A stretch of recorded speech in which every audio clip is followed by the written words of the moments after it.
this guy may be considered to look at, especially if you are a defense that likes to run like those safety blitzes just coming up from like deep down the field. You just bring a defensive back over from like the edge. You get that closing speed. You are going to be able to cause some havoc in the backfield. Definitely.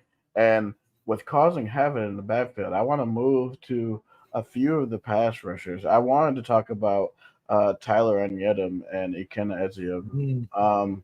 Ikenna Ezeogu had, I believe, like 3 or 4 sacks yesterday as a freshman, and he came onto the scene, and he came along with that with just in that Kansas City pipeline. Kansas City just has so much untapped talent down there, and that we're finally building a pipeline. I'm so excited for that. And Tyler Anam, who had a pretty solid season last year. I look for both of them.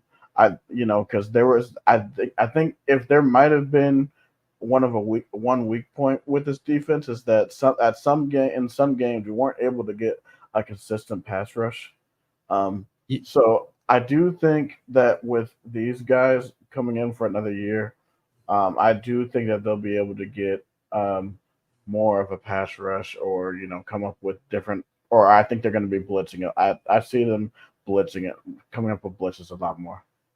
Yeah, and yeah, like you said, the defensive line was one of the weak points of the defense. I mean, there was criticism from people like me and from many others that I've been around with, like watching the team. We just were not able to really get that pressure from the defensive line, which would cause like a lot more give the opposing QB way more time. That O line would hold up, and then eventually the QB would find a pass just in an open spot where we don't really have a defender. And I think if we are able to not only create more pressure up on the D line, but the D line can get more penetration, be able to cause more havoc in the backfield, then I think it helps our secondary and our linebackers as well. Yes, I think that may have been the problem in the Memphis game, because just like that first play of the game, or a few plays in the game, that 75-yard touchdown to start the game, like that quarterback had plenty of time, and he just bombed it down the field. I'm like, holy cow!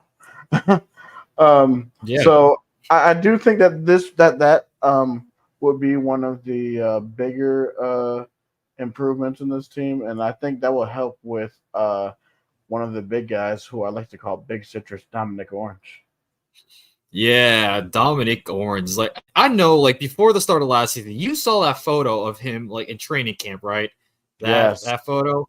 I was like, dude, if he can produce like on the defensive line for us, we might have a solid defense. And I mean, my only like thing was he really wasn't able to do much, but I'm guessing this because like he was just often like double team, and like the O line just had him scouted, and especially in the game against Texas, we was not able, like basically not able to do anything. And I think that was just something that other teams were able to exploit, is because we weren't able to get penetration. But I Bleav now, like with that season under his belt, and he has room to grow. I Bleav Dominic Orange has room to grow.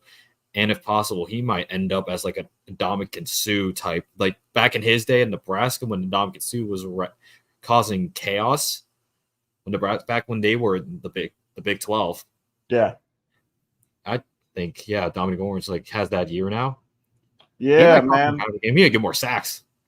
Bro, yes. I think he would definitely be able to get multiple sacks from the defensive nose tackle position. Another Mhm. guy that is going to step into one of the starting quarter positions is John Tez Williams. John Tez Williams was a young guy, another young guy last year that got just like all these young guys, man, have tons of talent. He stepped in last year, and he did take his lumps a little